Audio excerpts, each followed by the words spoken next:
दोस्तों, क्या आप जानते हैं कि कश्मीर और डॉलर जैसी कुकिंग ऑयल को फैक्ट्री में किस तरह बनाया जाता है? और क्या आपने कभी सोचा है कि मार्केट में मिलने वाला मक्खन किस तरह प्रोड्यूस किया जाता है? प्लस क्या आपको पता है कि सेल में ऐसा क्या डाला जाता है जिससे इनमें बिजली पैदा हो जाती है? वेल, आज के इस वीडियो में मैं आपको चीजों के मैन्युफैक्चरिंग प्रोसेस दिखाने जा रहा हूँ। तो शुरू करते हैं अपना काउंटडाउन।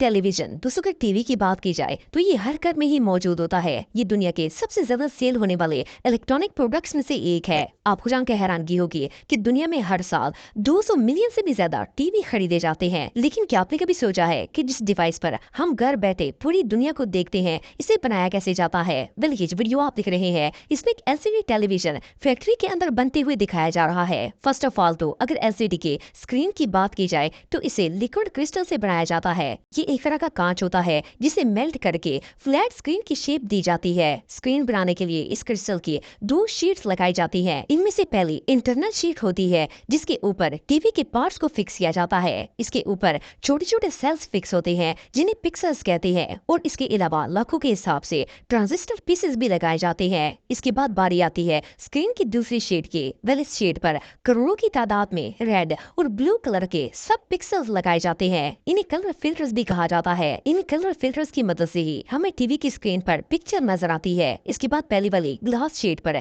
दहकता हुआ लिक्विड क्रिस्टल डाला जाता है और दोनों शीट्स को आपस में कंबाइन कर देते हैं। इसके बाद टीवी के अंदर एलईडी लाइट्स की स्ट्रिप्स लगाई जाती हैं और फिर इन स्क्रीन पर फ्रेम लगाई जाती है। जब स्क्रीन तैयार हो जाती है तो इसका मेन बोर्ड और पावर सप्लाई बोर्ड बनाया जाता है। इन बोर्ड्स पर लाखों सर्किट्स मौजूद होते हैं जो इलेक्ट्रिसिटी, इमेज और साउंड क्वालिटी को कंट्रोल करते हैं। इसके बाद टीवी के अंदर रिमोट कंट्रोल, वाईफाई बोर्ड और मदर बोर्ड भी लगाए जाते हैं। अब इन तमाम बोर्ड्स को टीवी के पैनल से स्क्रू ड्राइवर के जरिए अटैच किया जाता है और इस तरह एक टीवी बनकर तैयार हो जाता है। इसके बाद इस टीवी में सॉफ्टवेयर इंस्टॉल किए जाते हैं और इन्हें पैक करके मार्केट में सेल करने के लिए भेज दिया जाता है।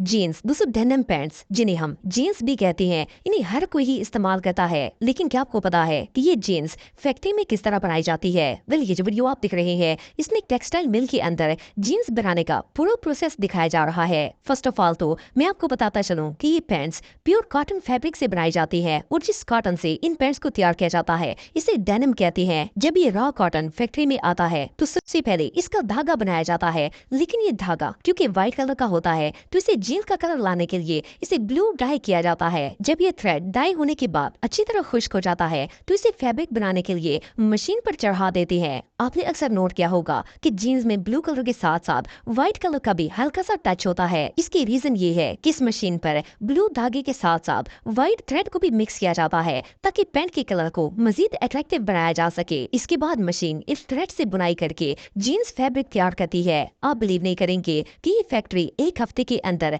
3000 मीटर से भी ज्यादा डेनिम फैब्रिक तैयार करती है और इसे टेक्सटाइल मिल्स में भेजा जाता है जिससे जीन्स तैयार की जाती हैं। एनीवे, जब ये फैब्रिक मिल में पहुंचता है तो वहां इसे पैंट्स की कटिंग और सिलाई का काम स्टार्ट होता है। सबसे पहले वर्कर्स एक बड़े से टेबल पर इस फैब्रिक के डिफरेंट साइजेस में मेजरमेंट करके पैंट की कटिंग करते हैं। जिन सीजर से इन्हें काटा जाता है वो इतनी पावरफुल होती है कि इससे एक वक्त में 200 पैंट्स को इकट्ठा ही कट कर दिया जाता है। इसके बाद इन्हें सिलाई होने के लिए भेज देते हैं। यहाँ पर पैंट्स की सिलाई के लिए 150 नहीं बल्कि 300 वर्कर्स होते हैं। ये लोग एक दिन में 6000 पैंट्स की सिलाई करते हैं। फिर इन पैंट्स पर लेजर की मदद से डिफरेंट डिजाइन बनाए जाते हैं और फिटेड पार्ट्स बनाने के लिए पैंट पर स्प्रे से ब्लीच की जाती है। जिस जगह पर ब्लीच होती है वो जगह फेड हो जाती है और बाकी हिस्सा वैसे का वैसा ही रहता है। इसके बाद इन पैंट्स पर बटन, जिप और टैग्स वगैरह लगाकर इन्हें पैक कर दिया जाता है और सेल होने के लिए मार्केट भेज देते हैं। Cooking oil. दोस्तों, अगर कुकिंग ऑयल की बात की जाए तो सनफ्लावर ऑयल एक ऐसा ऑयल है जो कुकिंग के लिए दुनिया में सबसे ज्यादा इस्तेमाल किया जाता है। ये बात तो हम सब जानते हैं कि इस तेल को सूरजमुखी के बीजों से बनाया जाता है। लेकिन क्या आप जानते हैं कि इसे फैक्ट्री में तैयार किस तरह करते हैं? वेल, सबसे पहले जब सूरजमुखी के बीज पककर तैयार हो जाते हैं तो इन्हें हार्वेस्ट कर लेते हैं और इनसे ऑयल निकालने का प्रोसेस स्टार्ट हो जाता है। जब ये सीड्स ऑयल फैक्ट्री में पहुंचते हैं तो सबसे पहले इन्हें एक मशीन के जरिए साफ किया जाता है जिससे इन पर लगी मिट्टी और स्टोन्स वगैरह अलग हो जाते हैं। ये मशीन इतनी यूज होती है कि सिर्फ 1 घंटे के अंदर 25,000 टन से भी ज्यादा बीजों को आसानी से साफ कर लेती है। जब ये मशीन में साफ हो जाते हैं तो फिर इन बीजों को एक और मशीन में डालते हैं जो इनके छिलके उतारती है। इसके बाद इन्हें आग की भट्टी पर रोस्ट किया जाता है और फिर इन सीड्स को एक और मशीन में डाला जाता है जहाँ पर एक मखसूस टेम्परेचर पर रोस्टिंग और प्रोसेसिंग के जरिए इन बीजों से ऑयल निकालना स्टार्ट किया जाता है। ये मशीन 1 घंटे के अंदर इन बीजों से 38 लीटर ऑयल निकालती है। ये प्रोसेस होता तो काफी स्लो है, लेकिन इससे जो ऑयल निकलता है वो न सिर्फ प्योर होता है बल्कि इसका कलर भी काफी लाइट होता है और इसके अंदर सारे न्यूट्रिएंट्स भी मौजूद होते हैं। आप सबने नोट किया होगा कि कुछ सनफ्लावर ऑयल्स काफी डार्क कलर के होते हैं। उसकी वजह ये होती है कि उस ऑयल को तेज हीट करके बीजों से निकाला जाता है। इस प्रोसेस में सीड से ऑयल तो तेज से निकलता है, लेकिन इस ऑयल की न्यूट्रिशनल वैल्यू भी काफी रिड्यूस हो जाती है और इसका कलर भी काफी डार्क होता है। एनीवे, सीड से ऑयल निकलने के बाद इस ऑयल को मजीद एक फिल्टर मशीन में डालते हैं और इसे मजीद फिल्टर किया जाता है। जब ये अच्छी तरह रिफाइन हो जाता है तो फिर इसे बॉटल्स में भर देते हैं और इसे मार्केट में सेल होने के लिए भेज दिया जाता है। सेल्फ दोस्तों, चाहे बच्चों की टॉयज हो, वॉल क्लॉक हो या फिर टीवी का रिमोट हो, सेल एक ऐसी चीज है जिसकी जरूरत हर घर में ही होती है। देखने में तो ये एक छोटी सी चीज है, लेकिन क्या आपने कभी सोचा है कि आखिर सेल्स के अंदर ऐसा होता क्या है जिससे इनमें इलेक्ट्रिसिटी पैदा हो जाती है और ये फैक्ट्री में बनाया कैसे जाता है? वेल, सेल्स को बनाने के लिए सबसे पहले इसे कवर करने के लिए शीट तैयार की जाती है।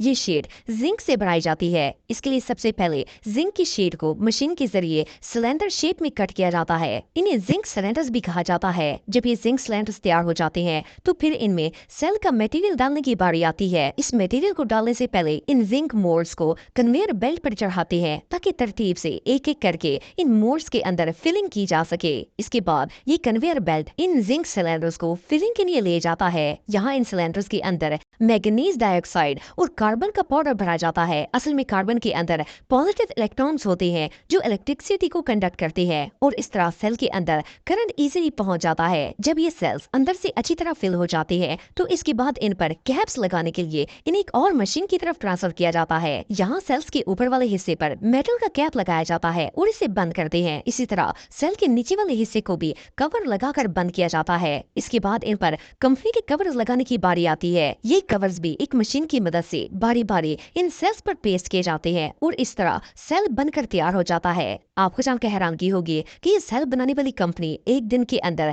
5 लाख से भी ज्यादा सेल प्रोड्यूस करती है। एनीवे, सेल बनाने का ये प्रोसेस वाकई में बहुत अमेजिंग है।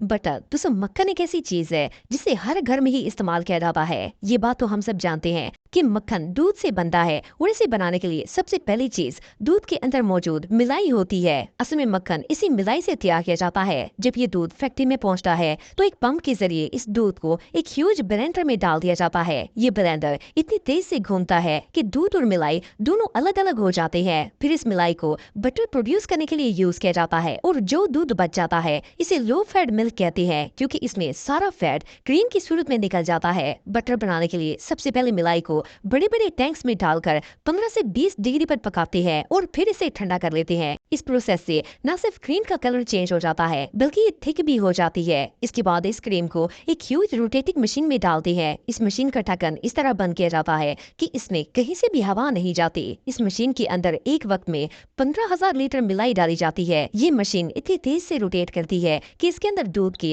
एक बूंद तक नहीं बचती और मिलाई रेजा रेजा हो जाती है। जो दूध इस क्रीम से निकलता है इसे बटर मिल्क के तौर पर सेल किया जाता है। एनीवे, अब इस मिलाई के जरों के अंदर नमक और लैक्टिक एसिड डाला जाता है। लैक्टिक एसिड असल में एक बैक्टीरिया होता है जिससे मिलाई मक्खन में बदल जाती है और इसके अंदर एक क्रीमी टच भी आ जाता है।